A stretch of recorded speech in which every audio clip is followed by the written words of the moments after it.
ఢిల్లీ పేలుళ్ల ఘటనకు సంబంధించిన దర్యాప్తులో సంచలన విషయాలు వెలుగులోకి వస్తున్నాయి. పేలుళ్లకు అమోనియం నైట్రేట్తో పాటు టీఏటీపీని వాడినట్లుగా ఫోరెన్సిక్ టీం అనుమానిస్తోంది.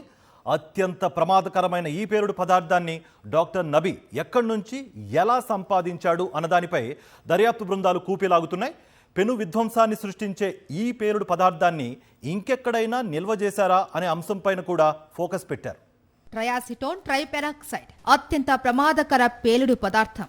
మదర్ ఆఫ్ సైతాన్ అని చెప్పే ఈ ఎక్స్ప్లోజివ్ ని ఢిల్లీ ఎర్రకోట పేలుడుకు ఉపయోగించినట్లు ఫోరెన్సిక్ బృందాలు అంచనాకు వచ్చాయి. పేలుడుకు ఉపయోగించిన I-20 కారులో అమోనియం నైట్రేట్ తో పాటు డాక్టర్ ఉమర్ నబీ మరో పేలుడు పదార్థాన్ని కూడా ఉంచినట్టు మొదటి నుంచి అనుమానిస్తున్నారు అధికారులు. అది టీఏటీపీ అని తాజాగా ఫోరెన్సిక్ నిపుణులు గుర్తించినట్లు తెలుస్తోంది. ఇది అత్యంత సున్నితమైన విధ్వంసన పదార్థమని చెబుతున్నారు. దీనికి ఎలాంటి టైమర్, డిటోనేటర్ వంటివి అవసరం లేదు. చిన్న రాపిడి లేదా ఒత్తిడి, ఉష్ణోగ్రతల్లో స్వల్ప పెరుగుదల కూడా దీని పేలుడుకు కారణమవుతుంది. ప్రపంచవ్యాప్తంగా ఉగ్రవాద సంస్థలు ఈ పేలుడు పదార్థాన్ని బాంబుల తయారీకి వాడుతున్నాయి. 2015 ప్యారిస్, 2016 బ్రజిల్స్, 2017 బార్సిలోనా, మాంచెస్టర్ పేలుళ్లలో దీన్ని వినియోగించినట్లు గుర్తించారు. ఇప్పుడు ఢిల్లీ పేలుళ్లలో కూడా దీన్ని వాడి ఉంటారు అని భావిస్తున్నారు. అయితే ఈ ఘటన జరిగిన రోజున పేలుడు పదార్థాలతో ఢిల్లీ బిజీ రోడ్లపై కొన్ని గంటల పాటు కారులో తిరిగాడు నబీ.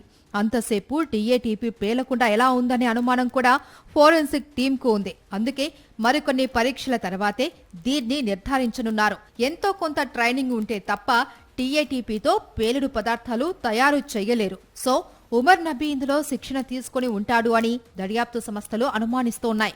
అతడి చేతికి ఈ ఎక్స్ప్లోజివ్స్ ఎలా అందాయో తెలుసుకునే పనిలో మరో దర్యాప్తు బృందం శ్రమిస్తోంది. మరోవైపు నవంబర్ 10న డాక్టర్ నబీ కదలికలను విశ్లేషించేందుకు దర్యాప్తు బృందాలు 5,000 సీసీ కెమెరాలను జల్లెడపట్టాయి. ఎర్రకోట వద్ద ఆత్మాహుతి దాడికి ముందు ఉమర్ హర్యానాలోని నూహ్లో కొన్ని రోజులు ఉన్నట్టు గుర్తించారు. నూహ్ మార్కెట్లోనే భారీగా ఎరువులను కొనుగోలు చేశాడు అని, వాటిని బాంబుల తయారీకి వాడాడు అని భావిస్తున్నారు. ఇటు డాక్టర్ ఉమర్ నబీతో సంబంధం ఉన్న వారి విచారణ కొనసాగుతుంది.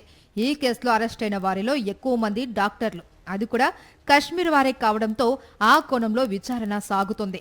ఢిల్లీ, యూపీలో ఉంటున్న దాదాపు 200 మంది కశ్మీరీ డాక్టర్లపై నిఘా కొనసాగుతుంది.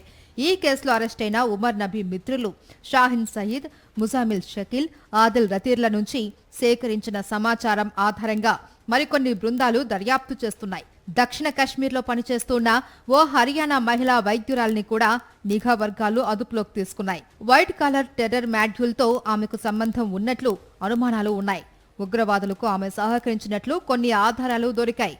ఎన్ఐఏ, ఢిల్లీ పోలీస్, యూపీ పోలీస్తో పాటు పలు విభాగాలు ఈ టెర్రర్ మాడ్యూల్ ని ఛేదించే పనిలో పడ్డాయి.